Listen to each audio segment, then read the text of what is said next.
16-year-old Allison Atkins died suddenly in July after a long battle with a colon disease. Since her death, Allison's grieving family has been fighting to keep the online memories of their daughter alive. But many social networking and email sites have refused them access to any of her accounts. The story's raising questions about online privacy and what happens to your digital legacy after you pass away. Allison's father, Gary, and sister Jaclyn join us this morning. Thank you for coming in to talk about this. It's extraordinarily important these days and something that a lot of people haven't thought of.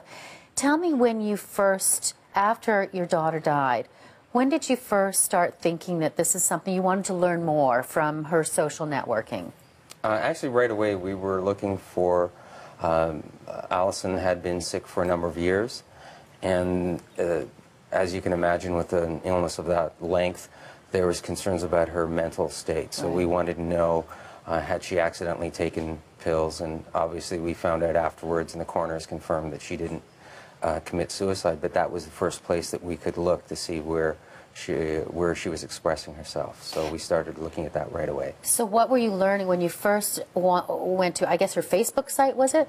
I think first, because she was a teenager and stuff, she had us limited from her profile on Facebook. Sure. But the first site I went to was her Tumblr blog, and so that was where she would put all of her most deepest thoughts and whatever feelings. And her last blog post was an upbeat, cheery one about going on a date with a guy the next day and going to a barbecue on the weekend, and her friend's birthday going to be that Monday. So she had the next 3 to 4 days planned out. So we knew that it couldn't have been that decision, and we were lucky that we have those things online to check. Otherwise, we would have never known what was going through her mind the last few hours before she passed. So when did the trouble start? And what I mean by trouble, I guess, is when you found that you were being denied access, or in some cases blocked access, and then to find out that maybe some of the stuff was being eliminated, or deleted.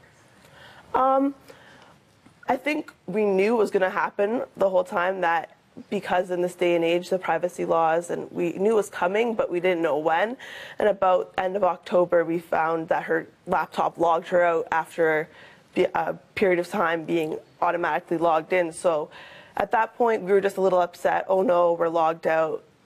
We can't access from her side, but we still had her page up, and we're like, oh, we can still tag her in posts. We can still mention her. People can still check her page out and keep her memory alive. And then around American Thanksgiving, that's when we found that her page was completely gone, and it was like it was disabled. And so I thought initially someone might have blocked it or deleted it, or a friend was upset about seeing her page and that reminders. And then I thought maybe someone tried to hack it, but we don't know what happened. But contacting Facebook, and you had to prove that you had a death certificate and that she was actually my sister, my direct family member.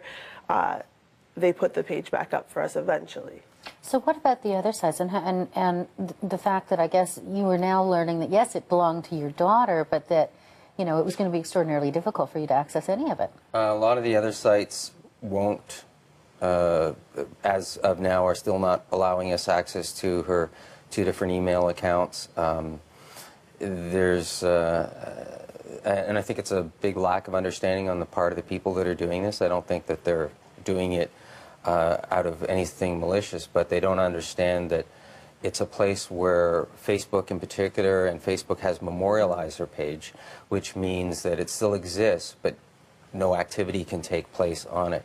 But that page is one that not only we use as a family, but the thousands of people that she contacted around the world and was helping, they have access as a place to go for mourning and getting information. And so I don't think it's malicious. Allison would want her family to be able to have access to all of these pages? Yes. Now for the teenage point of view. Yes. I was saying if she was here right now and she was alive and she was well and she was still living, no way she'd been like a teenage angst, keep out, like the door, the sign, and everything. But I feel like if you believe in that, and if after she passed, she's reflecting on it and saying, well, if it brings people here comfort and relief and helps them have closure, I think that she's that kind of person, and she can see the whole picture, and she would have been like, it doesn't matter to me. There's more in life than just what's online.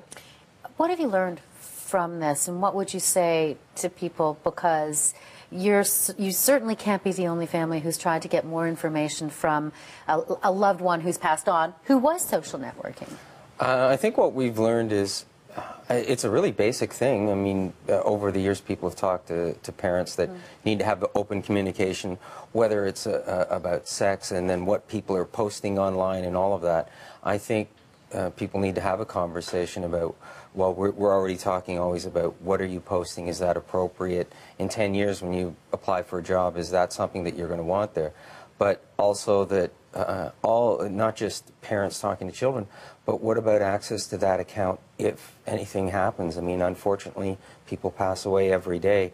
If I passed away today, how could everybody get into my accounts? So I think what needs to be happening is that because so much of our life is online and in the digital realm, we need to address culturally, do we have those, what those rights are, and then just socially, my wife knows where the key is to the safety deposit box. She needs to know where my password is to get access.